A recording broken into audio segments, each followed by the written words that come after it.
आज हमारा टॉपिक है पब्लिक प्रोसिक्यूटर, जो सेक्शन 18 ऑफ भारतीय नागरिक सुरक्षा संहिता से डील करता है।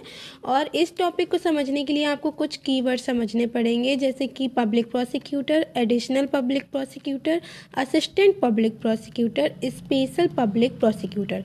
इन सभी का काम होता है कि जब कोई भी स्टेट गवर्नमेंट या सेंट्रल गवर्नमेंट की कोई भी अपील होती है या कोई भी प्रोसीडिंग होती है, उसके बिहाफ पे रिप्रेजेंट करना स्टेट को। और इससे पहले कि मैं आगे समझाऊं, इससे पहले मैं आपको समझाती हूँ पैनल नेम ऑफ पर्सन। ये एक लिस्ट होती है एडवोकेट के नेम की, और रेगुलर कार्डे ऑफ प्रोसिक्यूटिंग ऑफिसर, ये एक स्ट्रक्चर होता है हायरार्की का। हर एक स्टेट में नहीं होता है, लेकिन किसी स्टेट में होता है। अगर बात की जाए अपॉइंटमेंट की, तो हाई कोर्ट के लिए सेंट्रल गवर्नमेंट और स्टेट गवर्नमेंट दोनों ही एक पब्लिक प्रोसिक्यूटर और एक से ज़्यादा एडिशनल पब्लिक प्रोसिक्यूटर को अपॉइंट करेंगी, लेकिन उन्हें कंसल्ट करना पड़ेगा हाई कोर्ट से। और अगर डिस्ट्रिक्ट कोर्ट की बात करी जाए या लोकल एरिया में बात की जाए, तो जो सेंट्रल गवर्नमेंट होती है वो चाहे, क्योंकि देखो इसमें मे का यूज किया गया है, तो अगर वो चाहे तो एक से ज़्यादा पब्लिक प्रोसिक्यूटर अपॉइंट कर सकती है, और सेंट्रल गवर्नमेंट को करना ही होगा क्योंकि उसमें सेल लिखा हुआ है। तो वो एक पब्लिक प्रोसिक्यूटर और एक से ज़्यादा एडिशनल पब्लिक प्रोसिक्यूटर अपॉइंट करेगी। साथ में ये है कि कोई भी पब्लिक प्रोसिक्यूटर और एडिशनल पब्लिक प्रोसिक्यूटर एक से ज़्यादा डिस्ट्रिक्ट के लिए भी अपॉइंट किया जा सकता है।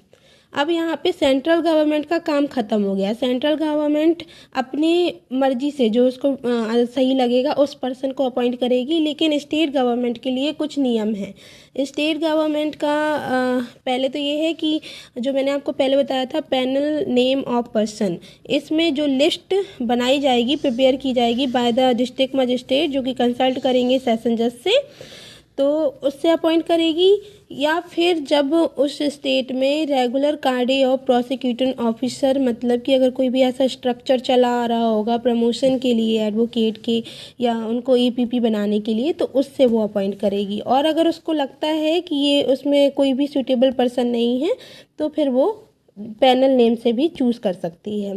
लास्ट में एलिजिबिलिटी की बात की जाए तो 7 ईयर एक्सपीरियंस चाहिए as an advocate public prosecutor के लिए और एडिशनल पब्लिक प्रोसिक्यूटर के लिए, और 10 साल का एक्सपीरियंस चाहिए as an advocate for the special public prosecutor. और इसको अपॉइंट कौन करेगा?